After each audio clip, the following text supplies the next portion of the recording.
Hello and welcome to Rathod science academy. So ఈరోజు మనం 9th September 2024 వచ్చిన కరెంట్ అఫైర్స్ తెలుగులో చూద్దాం. సో ఈరోజు వచ్చేసి అరౌండ్ 12 ఆర్టికల్స్ వరకు మనకి ఇంపార్టెంట్గా అనిపిస్తున్నాయి.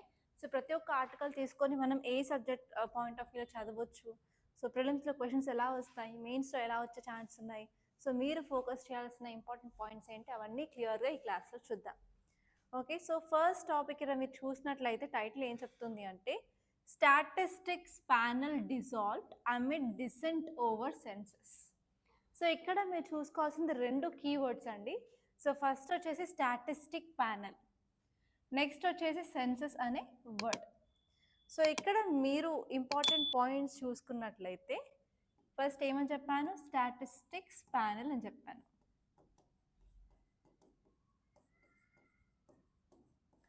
సో సెకండ్ వర్డ్ వచ్చేసి సెన్సస్. సో ఇప్పుడు మీరు సెన్సస్ గురించి డీటెయిల్స్ చూసుకున్నట్లయితే సెన్సస్లో మనకి పాపులేషన్ డేటా అనేది ఉంటుంది. ఈ పాపులేషన్ డేటా కూడా మనకి ఎవ్రీ 10 yearsకి ఒకసారి రిలీజ్ చేస్తారు. అంటే ఒక డికేడ్ అంటే ఏంటంటే 10 years. ప్రతి 10 years కాలంలో మనకి ఈ డేటా అనేది రిలీజ్ చేయడం జరుగుతుంది. సో లాస్ట్ డేటా వచ్చేసి మనకి 2011వ సంవత్సరంలో రిలీజ్ చేయడం జరిగింది. అంటే 10 సంవత్సరాలు చూసుకున్నట్లయితే మనకి 2021వ సంవత్సరంలో మనకి డేటా అనేది రిలీజ్ అవ్వాలి. కానీ ఏమైంది, మీరు ఇక్కడ అకస్మాత్తుగా చూసుకున్నట్లయితే అరౌండ్ 2019 అప్పుడు మనకు COVID-19 అనేది వచ్చింది కాబట్టి ఈ సెన్సస్ అనేది డిలే అవ్వడం జరిగింది. సో ఇప్పుడు మన ముందు 2024లో కదా. సో యాక్చువల్లీ ఇప్పుడు మీరు ఇక్కడ చూసుకోవాల్సింది అసలు ఏంటి అంటే 2021కి మనకి సెన్సస్ డేటా రిలీజ్ అవ్వాలి అంటే అట్లీస్ట్ మన చాలా పెద్ద కంట్రీ అండ్ పాపులస్ కంట్రీ కూడా కాబట్టి ముందస్తుగానే మనం ప్రిపరేషన్స్ అన్ని చేసుకోవాలి. కాబట్టి 2019లోనే ఈ స్టాటిస్టిక్ ప్యానెల్ అనేది తీసుకురావడం జరిగిందనమాట. ఇది ఎవరు తీసుకొచ్చారు అంటే MoSPI, ministry of statistics programme and implementation. ఈ మాస్పీ మినిస్ట్రీ అనేది దీన్ని తీసుకురావడం జరిగింది. ఎందుకంటే పాపులేషన్ డేటా అనేది రిలీజ్ చేయడానికి. సో ఇప్పుడు ఇది న్యూస్లో ఎందుకు ఉంది అంటే ఈ స్టాటిస్టిక్ ప్యానెల్లో ఉన్న మెంబర్స్ ఒక క్వశ్చన్ అనేది రేస్ చేశారు. ఆ క్వశ్చన్ ఏంటి అంటే అసలు ఎందుకు సెన్సస్ డిలే అవుతుంది అని. అప్పుడు ఏమైంది అంటే ఇప్పుడు మాస్పీ వచ్చేసి ఈ ప్యానెల్ని డిజాల్వ్ అయితే చేసిందనమాట. అందుకని ఇప్పుడు న్యూస్లో ఉందన్నమాట. సో ఇక్కడ మీరు చూసుకున్నట్లయితే ఈ టాపిక్ని మనం పాలిటీలో మనం రిలేట్ చేసుకోవచ్చు. పాలిటీ వచ్చేసి మనకి జిఎస్ పేపర్ 2లో ఉంటుంది కదా. అండ్ ఆ పాలిటీలో మనకి పార్లమెంటరీ కమిటీస్ అనే చాప్టర్ ఉంటుంది. ఏంటది, పార్లమెంటరీ కమిటీస్ అని. సో ఇక్కడ మనం ఎన్ని రకాల పార్లమెంటరీ కమిటీస్ ఉంటాయి అనుకుంటే మనకు 2 రకాలు ఉంటాయి. ఒకటేమో departmental standing committees. So next వచ్చేసి ఏంటంటే అడ్హాక్ కమిటీస్ అని. సో అడ్హాక్ కమిటీస్ అనేవి చాలా టెంపరీ. సో అవసరం ఉన్నప్పుడు మాత్రమే సెటప్ చేస్తారు, దాని తర్వాత వాటిని తీసేయడం జరుగుతుంది. కానీ మనకు స్టాండింగ్ కమిటీ ఉంటుంది. సో ఈ స్టాటిస్టిక్ ప్యానెల్ వచ్చేసి మనకి స్టాండింగ్ కమిటీలో ఒకటి అనమాట.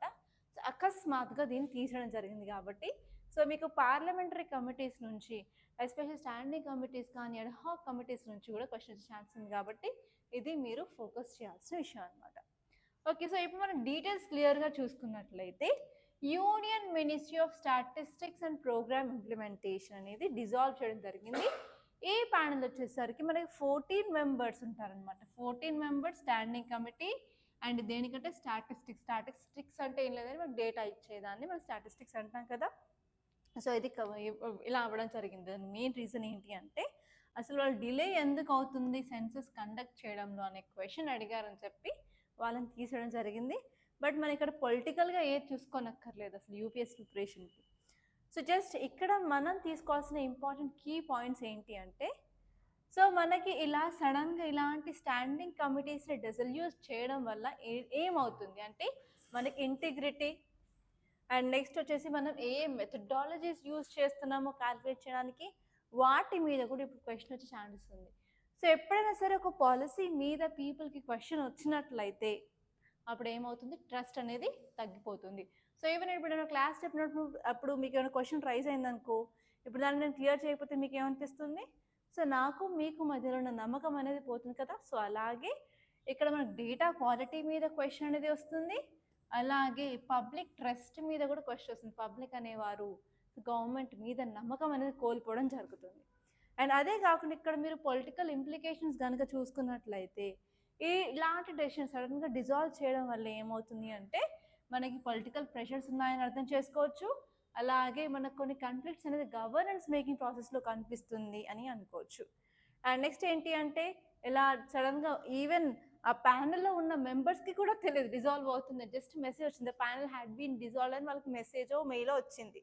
అంటే వాళ్ళకి ఏం అర్థమవుతుంది, అసలు కమ్యూనికేషన్ అనేది ప్రాపర్గా లేదు ఆ మినిస్ట్రీకి అండ్ ఆ మెంబర్స్కి. సో మనకు దీనివల్ల ఏంటంటే అసలు ట్రాన్స్పరెన్సీ అనేది లేదు అని క్లియర్గా అర్థమవుతుంది అనమాట. అండ్ నెక్స్ట్ వచ్చేసి ఏంటి అంటే న్యూ కమిటీ డైనమిక్స్ అనేది మనకు ఉంది. ఎందుకంటే ఇప్పుడు సపోజ్ మనకి కంపల్సరీ కావాల్సిందే కమిటీ, ఎందుకంటే సెన్సస్ డేటా రావాలి అంటే కంపల్సరీ కావాల్సిందే. కాబట్టి ఇప్పుడు పాతని డిజాల్వ్ చేసినప్పటికీ కూడా ఇప్పుడు కొత్త కమిటీని పెట్టాల్సిన అవసరం ఉంది. కాబట్టి ఇప్పుడు అది ఎప్పుడు ఫామ్ అవుతుంది, సో వాటికి రెస్పాన్సిబిలిటీస్ ఏంటి, ఓకే. సో అలా మనకి ఇంకొక కన్ఫ్యూజన్ అనేది క్రియేట్ అవుతుంది అనమాట. వెదర్ అది పాత కమిటీ లాగానే ఎఫెక్టివ్గా వర్క్ చేస్తుందా లేదా అనే క్వశ్చన్ కూడా ఇప్పుడు మనకి ఉందన్నమాట. అండ్ నెక్స్ట్ వచ్చేసరికి ఇప్పుడున్న కొత్త కమిటీలో ఎక్స్పర్ట్స్ ఎవరు, ఎంతమంది ఎక్స్పర్ట్స్ ఉండే అవకాశం ఉంది. సో ఎక్స్పర్ట్ లేదు అంటే ఆబ్వియస్గా మనం క్వాలిటీ ఆఫ్ కంటెంట్ మీద కాంప్రమైజ్ అవ్వాల్సిందే, ఓకే. సో అలా మీరు చూసుకుంటే సరిపోతుంది. అసలు ఈ కమిటీ ఏంటో చూద్దాం. స్టాండింగ్ కమిటీ ఆన్ స్టాటిస్టిక్స్ ఇది ఏంటి అంటే యాక్చువల్లీ తీసుకురావడం జరిగింది ఎప్పుడంటే 2019 సంవత్సరం. ఎందుకంటే 2021 సంవత్సరం సెన్సస్ డేటా రావాలి కాబట్టి అప్పుడు దీన్ని ఎస్టాబ్లిష్ చేయడం జరిగింది. అసలు ఎందుకు తీసుకొచ్చారు అంటే ఎస్పెషలీ ఇండియా యొక్క స్టాటిస్టిక్ మెషినరీని మనం స్ట్రాంగ్ చేయడానికి తీసుకొచ్చామన్నమాట ఎస్పెషలీ, ఓకే. సో ఇప్పుడు మీరు ఇంకొక ఆర్టికల్ చూసుకున్నట్లయితే Ukraine hopes that India will review its decision on joining Swiss peace process, says ambassador. So ఇక్కడ మీరు ఫోకస్ చేయాల్సిన విషయం ఏంటి అంటే స్విస్ పీస్ ప్రాసెస్ అన్నమాట, ఓకే. సో దీనికి కూడా ఒక స్టోరీ ఉంది, ఆ స్టోరీ కూడా వినేసి క్లాస్లోకి వెళ్దాం, okay. Swiss piece process, Swiss అంటే ఏం లేదండి స్విట్జర్లాండ్, పీస్ ప్రాసెస్. అసలు పీస్ అన్నారు శాంతి ఎవరి మధ్య అంటే అటెళ్ళి మనం వెళ్ళేది ఒకటే చోటికి, రష్యా ఉక్రెయిన్ క్రైసిస్.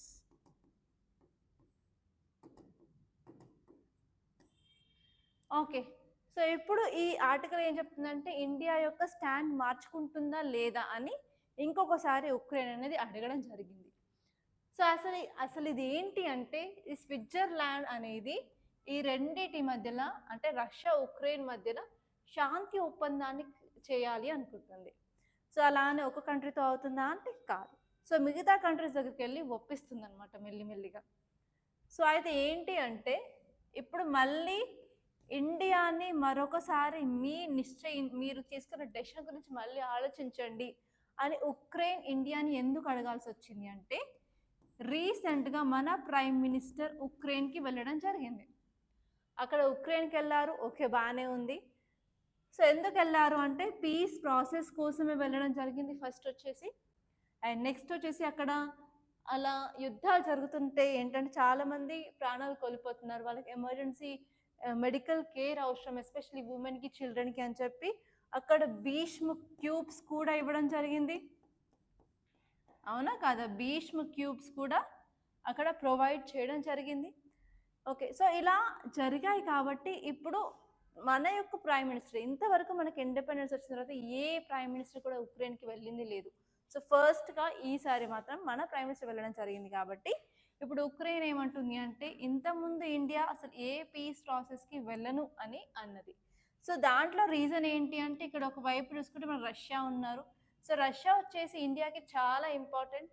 సో ప్రతి ఆర్గనైజేషన్లో చాలా మట్టుకు ఏంటంటే ఇండియా రష్యా కలిసి పనిచేస్తున్నాయి. అండ్ ఈవెన్ ఇండియా రష్యా ఎందుకు ఇంపార్టెంట్ అంటే టెక్నాలజీగా ఇంపార్టెంట్, మనం డిస్కౌంటెడ్ ఆయిల్ తెచ్చుకుంటున్నాము, సో అన్నీ చేస్తున్నాం కాబట్టి మేము రష్యాకి ఎగెయిన్స్ట్గా మేము ఎక్కడా వెళ్ళామని చెప్పి మనం ఎన్ని రోజులు ఏ పీస్ ప్రాసెస్ చేయలేదు. సో రీసెంట్గా ప్రైమ్ మినిస్టర్ వెళ్ళారు కాబట్టి సో మళ్ళీ ఒకసారి మీరు తీసుకున్న డెసిషన్ గురించి ఆలోచించండి అని చెప్పి ఇలా మళ్ళీ ఒకసారి ఉక్రెయిన్ అడగడం జరిగింది. కాబట్టి సో మీకు ఈ స్విస్ ప్రాసెస్ గురించి క్వశ్చన్ వచ్చే ఛాన్స్ ఉన్నాయి మీ ప్రిలిమ్స్లో. ఓకే, సో ప్రిలిమ్స్లో 2 మార్కుల క్వశ్చన్ వచ్చే ఛాన్స్ ఉంది కాబట్టి ఒకసారి మీరు చూసుకుంటే సరిపోతుంది. సో ఇక్కడ మీరు కంటెక్స్ట్ చూసినట్లయితే ఉక్రెయిన్ అడుగుతుంది అనమాట ఇండియాని, మీరు ఇంతకుముందు తీసుకున్న డెసిషన్ని రీకన్సిడర్ చేయండి ఒకసారి. సో స్విస్ పీస్ ప్రాసెస్లో కూడా పాల్గొనడానికి ట్రై చేయండి. అలా చేస్తే రష్యా ఉక్రెయిన్ మధ్యలో పీస్ని నెలకొల్పొచ్చు, శాంతిని నెలకొల్పొచ్చు అని చెప్పడం జరిగిందనమాట. సో ఇక్కడ మీరు ఈ పీస్ ప్రాసెస్ ఏంటి అంటే అసలు స్విట్జర్లాండ్ అనేది చాలా చాలా ఎఫర్ట్స్ అనేది తీసుకోవడం జరిగింది. ఎస్పెషల్గా ఎందుకు అంటే గ్లోబల్ ఒక కంట్రీ ముందు అడిగేస్తేనే కదా మిగతా కంట్రీస్ అందరూ ముందుకు వచ్చి జాయిన్ యువర్ హ్యాండ్స్ యూనిటీ అనేది. సో అందుకని ఏంటంటే స్విట్జర్లాండ్ ఆ స్టెప్ అయితే తీసుకోవడం జరిగింది. అండ్ దానివల్ల ఏంటి అంటే ఈవెన్ వెస్ట్రన్ కంట్రీస్ కూడా అలైన్మెంట్లోకి వచ్చాయన్నమాట, అందరూ గ్రూప్స్లో జాయిన్ అవ్వడం జరిగింది.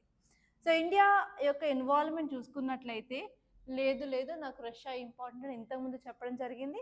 ఎందుకంటే బ్రిక్స్లో అవనివ్వండి, ఎస్సీఓలో అవనివ్వండి, సో ఈవెన్ గ్లోబల్ సౌత్లో అవ్వనివ్వండి, అండ్ నెక్స్ట్ వచ్చేసి యునైటెడ్ నేషన్ సెక్యూరిటీ కౌన్సిల్లో అవ్వనివ్వండి, సో ఏ ఆర్గనైజేషన్లో అయినా సరే అసలు ఇండియాకి రష్యా నుంచి చాలా చాలా హెల్ప్ అనేది రావడం జరుగుతుంది. కాబట్టి సో ఇండియా అంత ఇంట్రెస్ట్ చూపించలేదు. అసలు ఎవరెవరు ఈ పీస్ సమ్మిట్లో చేశారు అంటే అరౌండ్ 160 కంట్రీస్కి ఇన్విటేషన్ అనేది పంపడం జరిగింది.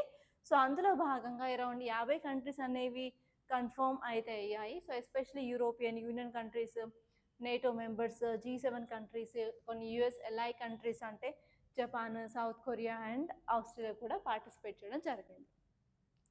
అసలు ఆబ్జెక్టివ్స్ ఏంటి స్విట్జర్లాండ్ ఈ ప్రాసెస్ని చేయడానికి అంటే ఫస్ట్ వచ్చేసి అసలు పీస్ అనేది తీసుకురావాలి అనే ఒక ఇంపార్టెంట్ ఎయిమ్తో ఒక ఫ్రేమ్వర్క్తో రావడం జరిగిందనమాట. అండ్ నెక్స్ట్ వచ్చేసి ఏంటంటే హ్యూమానిటేరియన్ క్రైసిస్ జరుగుతుంది, అక్కడ ఫుడ్ ఇన్సెక్యూరిటీ ఉంది, ఫ్రీడమ్ ఆఫ్ నావిగేషన్ లేదు, న్యూక్లియర్ సేఫ్టీ లేదు ప్రాపర్గా, ఉమెన్ అనేది ఎక్కువ వలనరబుల్గా ఉన్నారు, చిల్డ్రన్ వాళ్ళ రైట్స్ని కోల్పోతున్నారు, అసలు హ్యూమన్ రైట్స్ వయోలేషన్స్ అనేవి జరుగుతున్నాయి. కాబట్టి సో మనం అలాంటి ఇష్యూస్ని అడ్రస్ చేయడానికి ఇది యూజ్ అవుతుందని చెప్పడం జరిగింది. అండ్ అదే కాకుండా మన దగ్గర ఏవైతే రిస్క్లు ఉన్నాయో కాన్ఫ్లిక్ట్ వల్ల, సో ఆ రిస్క్ని కూడా అసోసియేట్ చేయడానికి మనకు చాలా చాలా యూస్ఫుల్గా ఉంటుందని చెప్పడం జరిగింది అనమాట. సో ఈ పాయింట్స్ చూసుకుంటే సరిపోతుంది. And next very important topic అండి, తమిళనాడు ఫార్ములేట్స్ డ్రాఫ్ట్ ఎస్ఓపి అంటే standard operating procedure to tackle coastal zone violations. So ఇక్కడ కీవర్డ్ వచ్చేసి కోస్టల్ జోన్ వయోలేషన్స్. ఓకే రాసుకుందాం, అది COASTL coastal zone violation. So మనం ఇక్కడ ఫిజియోగ్రఫీ ఆఫ్ ఇండియా చూసుకున్నట్లయితే మనకి ఏ ఫిజియోగ్రఫీ ఉందండి, సో ఇక్కడ వచ్చేసరికి హిమాలయాస్ ఉన్నాయి, ఇక్కడ వచ్చేసరికి గ్రేట్ ప్లెయిన్స్ ఆఫ్ ఇండియా ఉంది, సో ఇక్కడ వచ్చేసరికి మనకు ప్లాట్యూ రీజన్ ఉంది, ఇక్కడ వచ్చేసరికి డెజర్ట్ రీజన్ ఉంది, అండ్ ఇక్కడ మనకి ఐలాండ్స్ ఉన్నాయి. Okay Lakshadweep and Andaman. అదే కాకుండా ఈ పార్ట్లో అండ్ ఈ పార్ట్లో సరే మన కోస్టల్ ప్లెయిన్స్ ఉన్నాయి. అసలు కోస్టల్ ప్లెయిన్స్ ఏంటి అంటే ఇప్పుడు మన వెస్ట్ సైడ్ చూసుకున్నాం అనుకోండి, ఇక్కడ మనకి వెస్టర్న్ ఘాట్స్ ఉంటాయి, ఇక్కడ వచ్చేసి అరేబియన్ సీ ఉంటుంది. Area between western ghats and Arabian sea ఈ పార్ట్ ఏదైతే మనకు ఉందో దాన్ని మన వెస్ట్ కోస్టల్ ప్లెయిన్ అంటాం. సో అలాగే ఇటు సైడ్ చూసుకున్నట్లయితే మనకి బే ఆఫ్ బెంగాల్ BOB ఉంటుంది, ఇక్కడ వచ్చేసరికి ఈస్టర్న్ ఘాట్స్, ఇవి ఇర్రెగ్యులర్ కదా. సో ఈ ప్లేస్ ఏదైతే ఉందో మధ్యలో eastern ghats Bay of Bengal మధ్యలో దాన్ని మనం ఈస్టర్న్ కోస్టల్ ప్లెయిన్స్ అనడం జరుగుతుంది. సో అసలు మనకి ఈ ప్లెయిన్స్తో కోస్టల్ రీజన్లో చాలా చాలా ప్రాబ్లమ్స్ ఉన్నాయి. ఓకే ఏంటి అంటే మనం ఏదైనా డెవలప్మెంట్ లైక్ మైనింగ్ కానివ్వండి, ఏదైనా ఇండస్ట్రీస్ కానివ్వండి, ఏదైనా ఫ్యాక్టరీస్ కానివ్వండి, సో పెద్ద పెద్ద బిల్డింగ్స్ అయినా పర్లే, ఓకే పెద్ద పెద్ద బిల్డింగ్స్ అలా తీసుకోవడం వల్ల ఏమవుతుంది, అక్కడ చాలా సెన్సిటివ్ ఏరియా ఉంటుంది, అంటే మనకి ల్యాండ్ ప్లస్ వాటర్ కలిసిన ఏరియా అనమాట. అండ్ అది కూడా ఏంటంటే కొన్నిసార్లు మన టైడ్స్ వచ్చినప్పుడు ఏంటంటే వాటర్ లెవెల్ పెరుగుతుంది, అప్పుడు మనకి హై టైడ్ రీజన్ ఉంటుంది. సో వాటర్ లెవెల్ తగ్గినప్పుడు ఏంటంటే మనం లో టైడ్ రీజన్ అంటాము. సో దానికి అగైన్ మళ్ళీ కాన్సెప్ట్ చూసుకున్నట్లయితే gravitation force of sun and moon అనేది రెస్పాన్సిబుల్ అని చెప్పడం జరుగుతుంది కదా. అండ్ ఏంటంటే హై టైడ్స్ లో టైడ్స్ వచ్చినప్పుడు ఏంటంటే అక్కడ ఉన్న సో అండ్ సో బయోడైవర్సిటీ చాలా చాలా ఇంపార్టెంట్ అనమాట. సో ఇలాంటివి ఏదైనా సరే డెవలప్మెంట్ యాక్టివిటీస్ హ్యూమన్ యాక్టివిటీస్ చేసినట్లయితే కంపల్సరీ అక్కడ ఉన్న ఈకో సిస్టమ్కి డేంజర్. కాబట్టి మనకి వైల్డ్ లైఫ్ ప్రొటెక్షన్ యాక్ట్ ఉంది, అలాగే ఎన్వైర్మెంటల్ ప్రొటెక్షన్ యాక్ట్ ఉంది. సో ఇలా యాక్ట్స్ ఏం చెప్తున్నాయి అంటే ఈవెన్ ఆ కోస్టల్ ఏరియాలో కూడా అక్కడున్న బయోడైవర్సిటీని మనం ప్రొటెక్ట్ చేయాలి అని చెప్తున్నాయి. కాబట్టి సో ఆ ఏరియాస్ కోసం ప్రొటెక్షన్ కోసం మనం కోస్టల్ జోన్ రెగ్యులేషన్స్ తీసుకురావడం జరిగింది. ఏమంటారు అది? Coastal zone regulation, CZR. Okay, so ఇప్పుడు ఇది ఎందుకు న్యూస్ ఉందంటే మీకు తెలుసు ఇక్కడ తమిళనాడు స్టేట్ ఉంటుందని. సో తమిళనాడు స్టేట్ అనేది ఈ CZRని ఇంకా స్ట్రాంగ్గా ఇంప్లిమెంట్ చేయాలి అని చెప్పి వాళ్ళు ఇప్పుడు SOPs, స్టాండర్డ్ ఆపరేటింగ్ ప్రొసీజర్ అనేది తీసుకురావడం జరిగింది. ఓకే, సో అందుకని మనం ఈ SOPలో ఏముంది అసలు, సో ఈ SOP తీసుకురావడం వల్ల మరింత కఠినంగా ఈ CZRని ఎలా ఇంప్లిమెంట్ చేయొచ్చు, అసలు ఈ CZR అంటే ఏంటి, అసలు దీనివల్ల మన యూజ్ ఏంటి, ఇది ఇంప్లిమెంట్ చేయాల్సిన అవసరం ఏమిటి, సో ఈ పాయింట్స్ అన్ని తెలుసుకుంటే సరిపోతుంది. ఈ ఆర్టికల్ వచ్చేసి మీకు ఎన్వైర్న్మెంట్ అండ్ ఈకాలజీలో చాలా ఇంపార్టెంట్ అనమాట.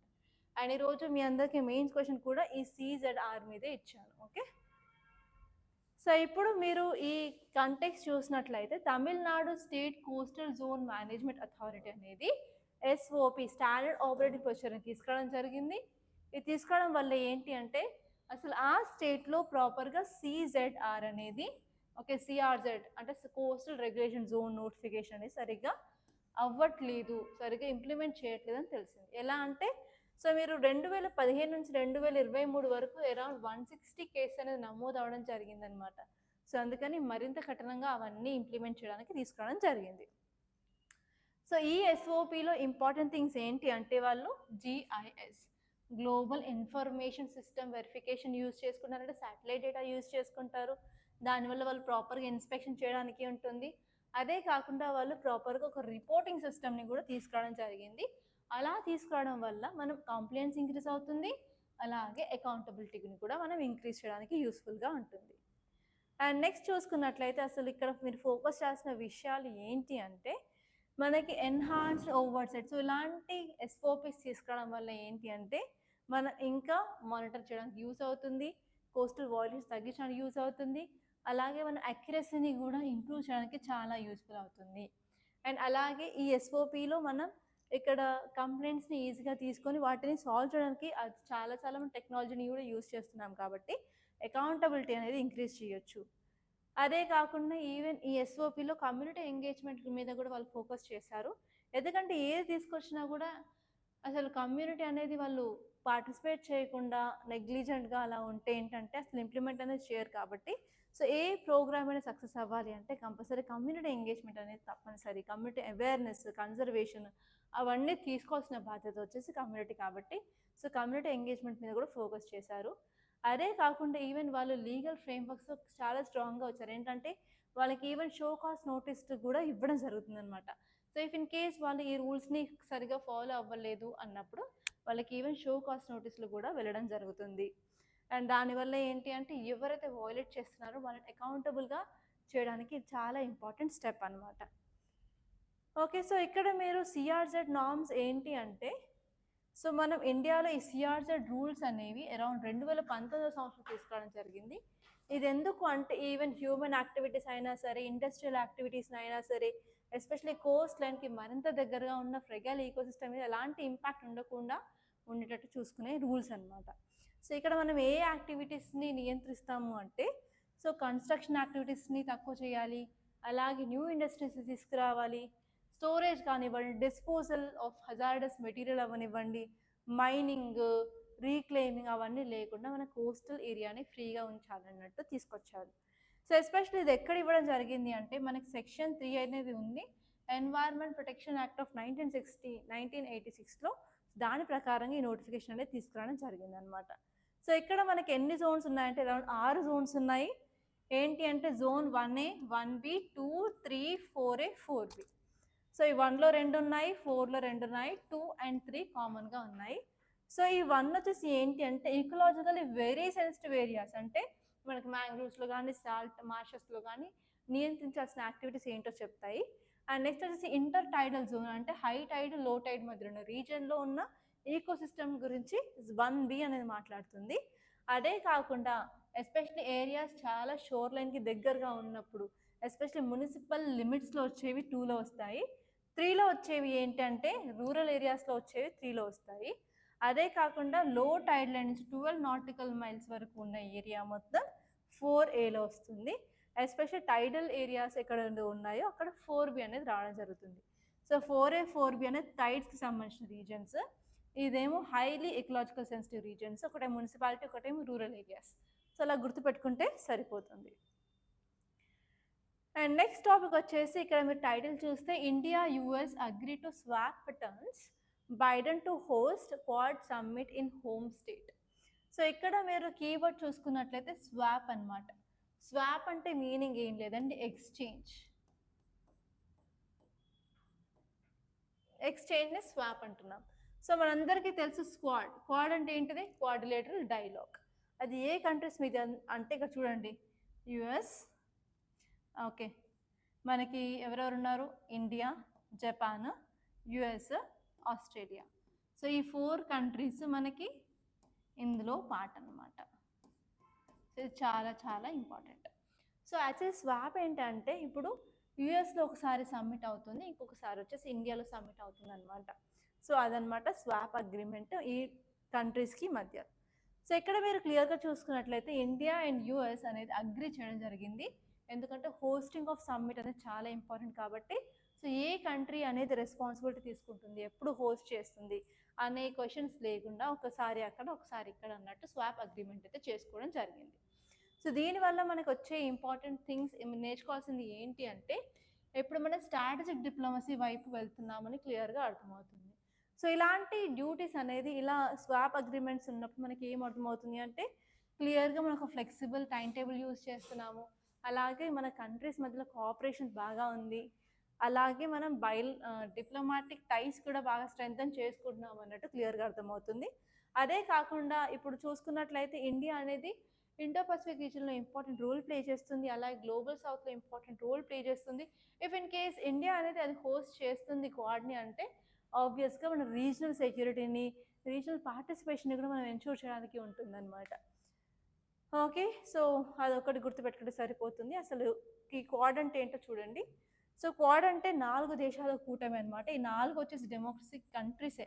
So India, Australia, US and Japan. So actually ఈ నేషన్స్ అనేవి అసలు కామన్ ఇంట్రెస్ట్ అంటే కామన్గా ఉన్న ప్రాబ్లమ్స్ని ఫైట్ చేయడానికి ఫామ్ అయింది. సో ఇక్కడ మీరు చూసుకున్నట్లయితే ఇండియా యొక్క ఎనిమీ చైనా, ఆస్ట్రేలియా యొక్క ఎనిమీ చైనా, యుఎస్ యొక్క ఎనిమీ చైనా, జపాన్ యొక్క enemy China. So common interest ఏంటంటే యాంటీ చైనా అనమాట. సో ఎస్పెషలీ మ్యారిటైమ్ సెక్యూరిటీ అయినప్పటికీ కూడా, ట్రేడ్ అయినప్పటికీ కూడా, సో ఇలా ఈ 2 ఏరియాస్లో మనం ఫోకస్ చేయాలని తీసుకొచ్చిన గ్రూప్ అనమాట. సో ఎస్పెషల్లీ ఇది ఏమంటుంది ఈ గ్రూప్ అంటే మనం ఫ్రీగా open prosperous Indo Pacific reason అనేది ఉండాలి అని చెప్పి క్రియేట్ చేయబడింది. యాక్చువల్లీ ఫస్ట్ ఈ ఆర్గనైజేషన్ ఫామ్ అవ్వడానికి అసలు మూవ్ చేసింది ఎవరు అంటే మన Japanese prime minister Shinzo Abe in 2007. But ఆయన కూడా రీసెంట్గా అసాసినేషన్ అయితే చేయడం జరిగింది. ఓకే, సో ఇప్పుడు ఈ నేమ్ క్వాడ్ అని ఎందుకు వచ్చింది అసలు రీజన్ అంటే ఇక్కడ లొకేషన్ చూసుకున్నట్లయితే ఇండియా ఇక్కడ ఉంది, జపాన్ ఇక్కడ ఉంది, ఆస్ట్రేలియా ఇక్కడ ఉంది అండ్ యుఎస్ ఇక్కడ ఉంది. సో షేప్ చూసుకుంటే క్వాడ్రిలేటరల్ షేప్గా ఉంది. క్వాడ్ అంటే 4 యాంగిల్స్తో ఉన్న షేప్ అనమాట. సో దానికి నేమ్ అనేది ఈ లొకేషన్స్ ఆఫ్ కంట్రీస్ బట్టి రావడం జరిగింది. అండ్ మిగతా ఆర్టికల్స్ చూసుకున్నట్లయితే ఇక్కడ policy paralysis A week in public health sector. So ఇక్కడ మనం చూసుకున్నట్లయితే ఈ ఆర్టికల్ వచ్చేసి పబ్లిక్ హెల్త్ గురించి మాట్లాడడం జరుగుతుంది. సో మనకి జ్యుడిషియరీ 3 టైర్ జ్యుడిషియరీ అనుకుంటాం కదా. సో అలాగే ఇప్పుడు మనం హెల్త్ చేసుకున్నట్లయితే మనకు 3 టైర్ హెల్త్ సిస్టమ్ ఉంటుంది, primary, secondary and tertiary. So multi speciality hospitals అన్నీ వచ్చేసి టెరిటరీ అనమాట. సో ఈ multi speciality hospitals, secondary sector hospitals ఎక్కడ ఉంటాయి, మనకి వచ్చేసి అర్బన్ ఏరియాస్లో ఉండడం జరుగుతుంది.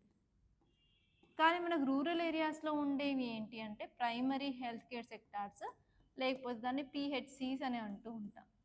సో ఈ ఆర్టికల్ వచ్చేసి ఈ పిహెచ్సిస్ గురించి మాట్లాడుతుంది. సో ఇక్కడ మీరు ఫోకస్ చేయాల్సింది అసలు పిహెచ్సిస్ అంటే ఏంటి, వీటికి ఉన్న ఛాలెంజెస్ ఏంటి. అసలు మీరు కొన్ని పిహెచ్సిస్ చూసుకున్నట్లయితే అక్కడ హాస్పిటల్ అని అనుకోరు, ఎవరైనా సరే దాన్ని బర్రెలు కొట్టము లేకపోతే గొర్రెలు అదే అనుకుంటారు. ఎందుకంటే అసలు వాటికి ప్రాపర్గా ఫండ్స్ అనేవి ఉండవు, అక్కడ డాక్టర్స్ సరిగ్గా ఉండరు, డాక్టర్ టు పేషెంట్ రేషియో అసలు ఉండదు. సో గవర్నమెంట్ డాక్టరే ఉన్నా కూడా అతనికి ఒక ప్రైవేట్ క్లినిక్ ఉంటుంది ఊర్లలో. సో అక్కడికి వచ్చినప్పటికీ కూడా కాల్ చేస్తే మీరు ఇక్కడ నా క్లినిక్ రండి అని చెప్తూ ఉంటారు. సో అలా ఏంటంటే డైవర్షన్ ఆఫ్ పేషెంట్స్ అవుతూ ఉంటుంది.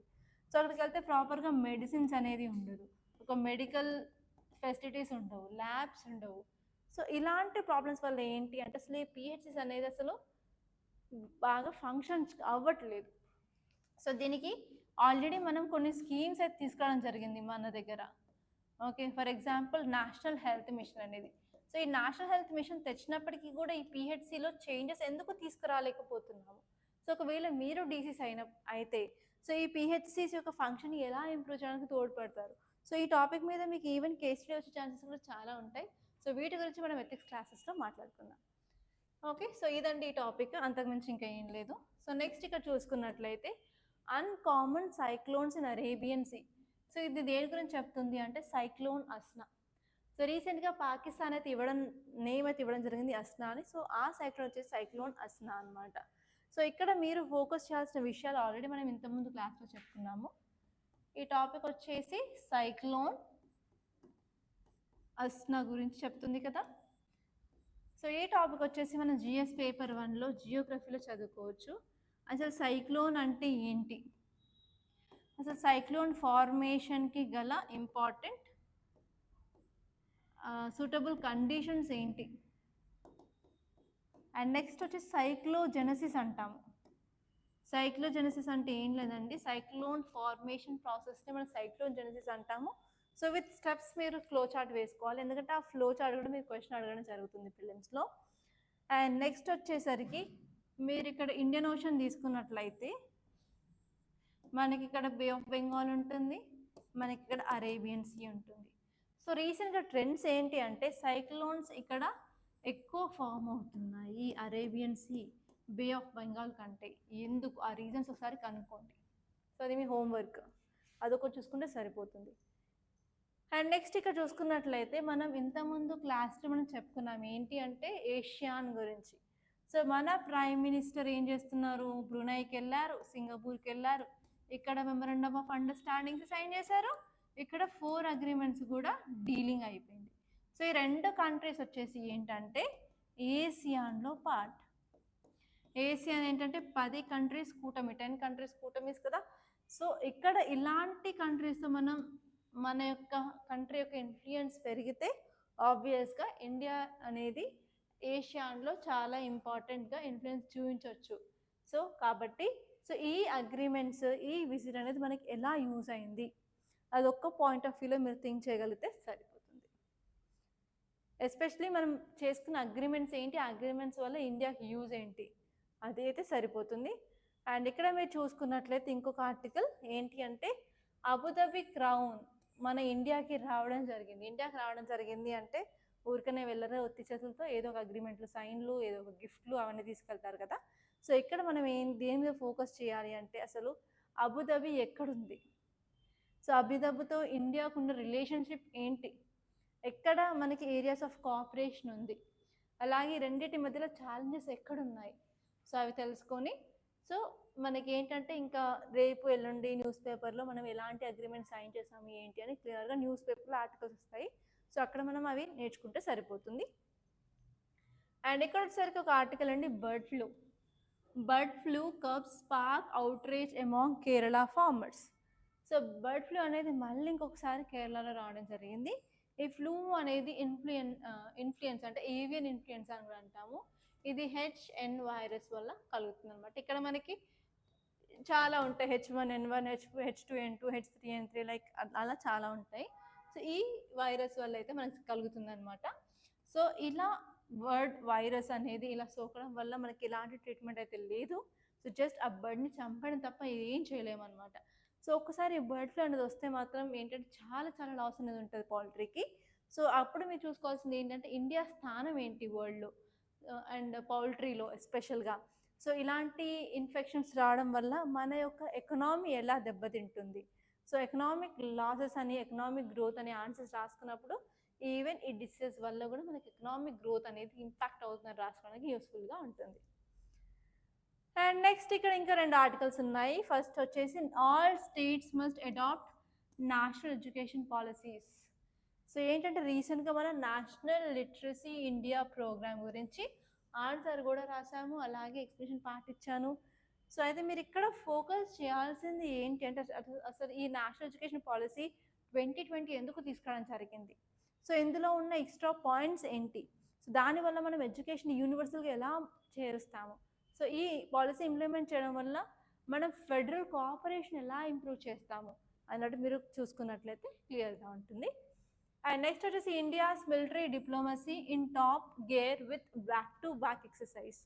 సో ఈ ఆర్టికల్ చూసుకున్నట్లయితే ఏంటంటే రీసెంట్గా మనకి తరంగ్ శక్తి 2024 న్యూస్లో ఉంది, అది ఇంటర్నేషనల్ ఎయిర్ ఎక్సర్సైజ్. అదే కాకుండా రీసెంట్గా ఇండియాకి యూఎస్కి మధ్యలో బైలాటరల్ ఆర్మీ ఎక్సర్సైజ్ జరిగింది, అది యూత్ అభ్యాస్. సో ఇలా మనం different types of military exercises అనేది చేయడం వల్ల ఇండియాకు ఉన్న అడ్వాంటేజెస్ ఏంటి అంటే మన యొక్క టెక్నాలజీని మిగతా కంట్రీస్తో చూపించుకోవడం జరుగుతుంది, అలాగే బెస్ట్ ప్రాక్టీసెస్ ఏంటో తెలుసుకుంటాము, అలాగే మిగతా కంట్రీస్ దగ్గర ఉన్న టెక్నాలజీస్ ఏంటో తెలుసుకుంటాము, అలాగే మనం ఆత్మనిర్భర్ భారత్ మీద ఫోకస్ చేయొచ్చు, మేక్ ఇన్ ఇండియా ఇంప్రూవ్ చేయొచ్చు, ఎక్స్పోర్ట్స్ అనేది ఇంక్రీజ్ చేయొచ్చు. సో ఇలా ప్రతి ఒక్క పాయింట్ మీద మీరు క్లియర్ కట్గా అనాలిసిస్ చేయాల్సి ఉంటుంది. సో ఇవండి ఈరోజు ఇంపార్టెంట్ ఆర్టికల్స్ ఈరోజు మన న్యూస్ పేపర్లో వచ్చినవి. సో ఇంతటితో నేను ముగిస్తున్నాను. సో కంపల్సరీ మీకు ఈ వీడియో అట్లీస్ట్ ఒక 5 to 10% నాకు కొత్త పాయింట్స్ అర్థమయ్యాయి, సో నాకు కరెంట్ అఫైర్స్ చదవడం అర్థమవుతుంది అంటే కంపల్సరీ లైక్ చేయండి, అలాగే షేర్ చేయండి, అండ్ మన ఈ ఛానల్ సబ్స్క్రైబ్ చేసుకోండి. ఉషా మ్యామ్ రాథోడ్ సాయస్ మర్చిపోకుండా. Thank you guys for watching.